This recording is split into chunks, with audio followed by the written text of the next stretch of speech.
અંકલેશ્વર નગરપાલિકા કચેરી સામે રખડતા ઢોરનો અડ્ડો જોવા મળતા ઢોર પાંજરે પૂરવાની કામગીરી ઉપર વાહન ચાલકો રોષ ફેલાવી રહ્યા છે। અંકલેશ્વર શહેરમાં રખડતા ઢોરની સમસ્યા દૂર કરવા માટે નગરપાલિકા દ્વારા તાજેતરમાં જ વિશેષ ઝુંબેશ શરૂ કરવામાં આવી છે। જો કે આ ઝુંબેશની અસર નગરપાલિકા કચેરી આસપાસ જ જોવા મળતી નથી। નગરપાલિકાની કચેરીની સામે જ અંદાજે 15 જેટલા રખડતા ઢોર નિર્ભય રીતે રસ્તા પર ફરતા જોવા મળ્યા હતા। નગરપાલિકાની કચેરી સામે જ ઢોરનો અડ્ડો જામતા વાહન ચાલકોને ભારે હાલાકીનો સામનો કરવો પડી રહ્યો છે।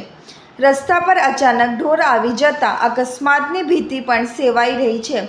સ્થાનિકોમાં પણ આ મુદ્દે અસંતોષ જોવા મળી રહ્યો છે।